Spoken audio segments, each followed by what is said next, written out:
yaitu sesar naik, sesar turun, sesar turun berpasangan, dan sesar mendatar. Sesar naik terjadi saat kerak bumi mengalami tekanan, sehingga lempengnya sering saling berputar. Sesar turun terjadi saat kerak bumi mengalami tarikan ke arah yang berlawanan. Sesar turun berpasangan terjadi saat kerak bumi mengalami tarikan ke bawah berlawanan yang menyebabkan terbentuknya force dan graben. Force merupakan blok yang merangkak ke atas, sedangkan graben merupakan blok yang bergerak ke bawah. Sesar mendatar terjadi karena gaya gesekan menyebabkan lempeng bumi saat bergesekan dan bergerak mendatar. Lipatan dibagi menjadi 4, yaitu lipatan tegak, lipatan miring, lipatan tegak, dan lipatan menutup. Lipatan tegak atau disebut dengan symmetric fold. Lipatan ini memiliki posisi bidang sumbu lipatan yang tegak lurus dengan bidang lipatan. Lipatan miring atau disebut dengan asymmetric fold. Lipatan tegak yang mendapat tekanan secara terus-menerus hingga bentuknya tidak lagi tegak melainkan miring ke salah satu sisi. Lipatan rebah atau disebut dengan overturned fold. Lipatan ini memiliki bentuk landai seperti benda merebah. Penyebab terjadinya lipatan ini yaitu karena adanya dorongan secara melintang dari satu arah. Lipatan menutup atau disebut dengan recumbent fold. Lipatan yang terbentuk karena lipatan yang satu menekan sisi lipatan yang lain, sehingga menyebabkan sumbu lipat hampir datar. Lipatan isoklinal atau disebut dengan isoklinal fold. Lipatan yang bidang sumbu atau sayapnya sejajar disebabkan oleh adanya tekanan secara terus-menerus. Vulkanisme merupakan peristiwa yang berhubungan dengan gunung berapi, yakni berupa naiknya magma dari dalam perut bumi. Magma sendiri adalah campuran batu-batuan dalam keadaan cair dan sangat panas. Penyebabnya adanya aktivitas magma dalam dapur magma, yaitu tingginya suhu dan banyaknya jumlah gas yang terkandung dalam magma. Ada pun beberapa tipe gunung berapi, di antaranya tipe Hawaii, Vulcano, Stromboli, dan Perez. Tipe Hawaii.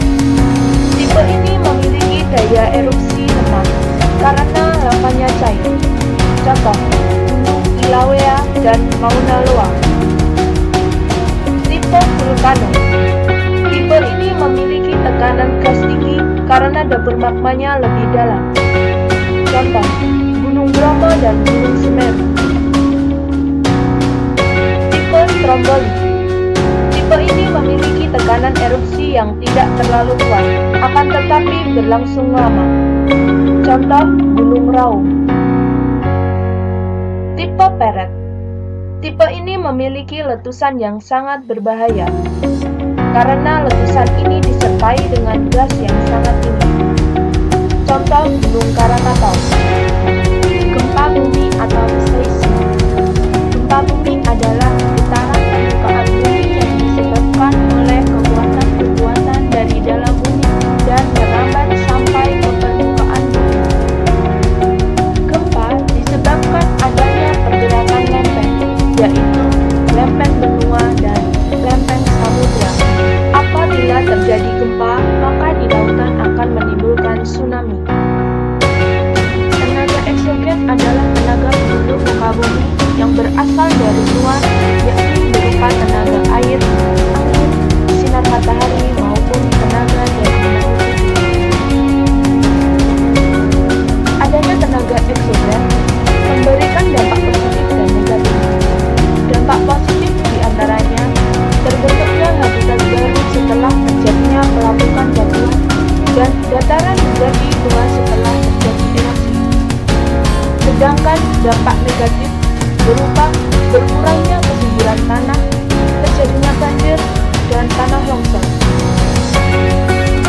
Adapun 3 jenis dari tenaga eksogen, yaitu pelapukan, pengikisan atau erosi, dan pengendapan atau sedimentasi.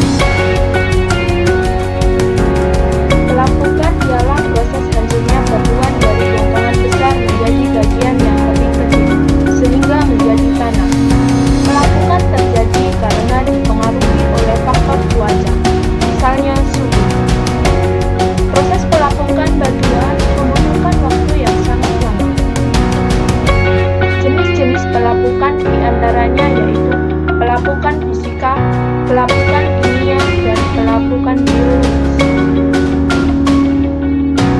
Pengikisan atau biasa disebut dengan erosi merupakan suatu proses pelepasan dan pemindahan massa batuan, termasuk tanah, secara alamiah dari suatu tempat ke tempat lain oleh zat pengangkut seperti air, udara, gletser, dan air laut di permukaan bumi.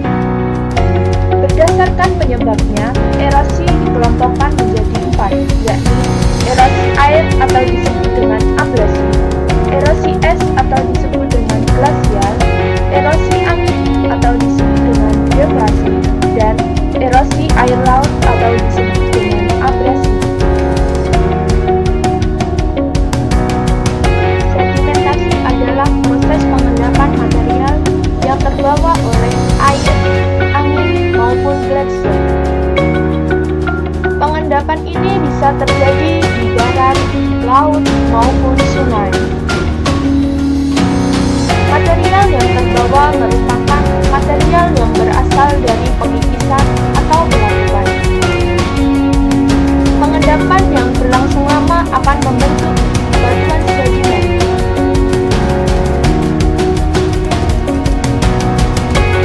Sebagian besar batu di bumi adalah batuan sedimen.